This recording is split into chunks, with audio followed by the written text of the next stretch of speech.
This is a tag team bout set for one fall with a 20-minute time limit.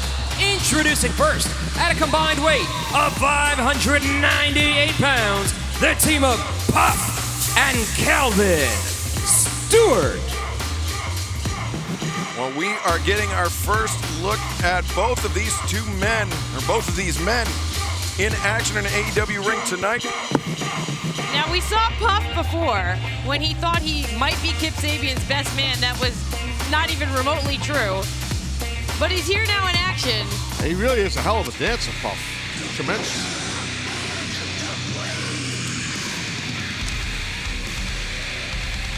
And their opponents being accompanied to the ring by Eddie Kingston from Buffalo, New York, at a combined weight of 501 pounds. Oh no! Yeah, no wasted motion. Go right after it. This is a heck of a challenge for a debut. Butcher and Blade ratcheting up the intensity. Well, not even just coming out of the gates hot. Oh, Puff. I'm going to give you one fact about Puff, just in case this doesn't last too long. I could give you about 20. Puff is actually my father's favorite wrestler. This is true. Oh, God. So you come from a family of taste, I see. I wrestled Puff, and he became my dad's favorite wrestler. However, it's a Butcher and the Blade who are very much in charge right here. And look at the intensity right here of Butcher and Blade. They're always amped up, and Kingston's got them all fired up. There's Eddie Kingston. Taz, who do you think talks more, yourself or Eddie Kingston? Well, was that a shot at New Yorkers? I feel. Probably Eddie. He's got a big mouth. I'm more laid back and reserved. Calvin Stewart sent into the ropes. I'll agree with you. Thank you, sir. You're very collected. Blade came in hard with that clothesline, tagged out to Big Butch, and Butcher lays in the right hand to the midsection of Stewart. I have to say, Ricky, I was telling these two people sitting with me here, you just got great momentum for us, for yourself, for Brian Cage, for the Murder Hawk Monster, going into Dynamite in that big six-man matchup. Against Moxley, against Hobbs, and against Darby Allin. Huge momentum. Huge momentum for us. You know, last time we main evented Dynamite, we're not victorious, but I tell you what, we were memorable. Yes, but we don't sit in the past. No, you know not that, at all. Ricky. We move forward. We move on. Look at Blade, a guy that was an athlete that's just tremendous. And gouging, grabbing at the eyes, the face. Calvin Stewart. Calvin Stewart. Does he own a wine company or something? He sounds like he's a poet. What kind of name is Calvin Stewart? It's actually a brand at Marshall's. Is it really? Yeah. I'm shocked you shop. You don't shop at Marshall's. You probably people that work for you. I used to, Right. I'll tell you that. But every time you got to upgrade, right? Yeah, that's it. One day, Excalibur, one day. Ricky Starks, I'm going to ask you a question about a guy like Calvin Stewart. When you look at him, when you look at a Puff, when you look at someone who's trying to have a successful debut here, do you pay attention to someone like this who's just coming into AEW for the first time? Do you worry about this upcoming crop of people, or is that just not even in your periphery? It's not even a thought. You know why? Because I'm worried about winning. I'm worried about surviving. These guys are worried about making a good impression for the boys in the back. Who cares? No one gives a rat's ass about whoever these boys are that are in the back. I'll tell you that right now. We care about money and winning. Ricky, isn't that kind of how you got your job here? It is, 100%.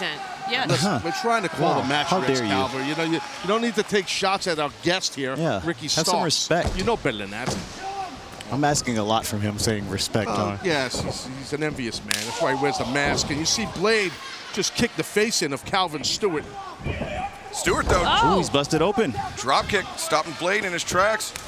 Here comes Puff. Uh-oh. Here we go, big man on fire. Oh. Wow. Man, Puff. Big back elbow.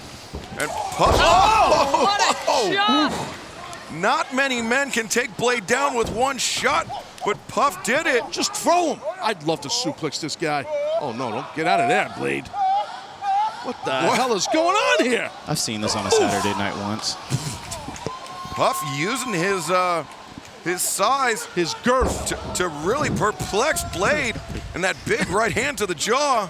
It was actually a whip followed by a punch. That's a Tell you dance what, thing. if you ask Puff, if you ask Puff to haul ass, it'd take him 2 trips. Here comes the Butcher, though. Big man versus big man. Well, it's a large man versus an extra double X, triple, maybe 4X man, large, big size guy. Lost track of how many X's that There's was. a lot but of X's. Puff Oh. just charged in to that size 15 boot of Butcher. And now Butcher, the crossbody, takes down Puff. Puff makes the tag. Uh-oh. But Calvin Stewart. boy.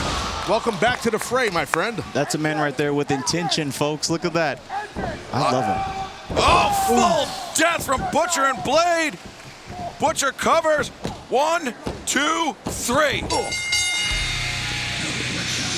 The winners of this match, the Butcher and the Blade. Awesome intensity and rage by Butcher Blade. The same thing that's going to happen on Dynamite when the Machine Brian Cage, Absolute Ricky Starks, and of course the Murder Hawk Monster, #1 contender, eats up, my friend. We eat up Moxley, Darby Allin, and Hobbs on Dynamite. Somehow, Butcher and Blade seem to get meaner and meaner every time we see him, and I think, Veda, that might be the influence of Eddie Kingston. I think so too, and I think Eddie Kingston might have something to say right here. Oh yeah. New York, fucking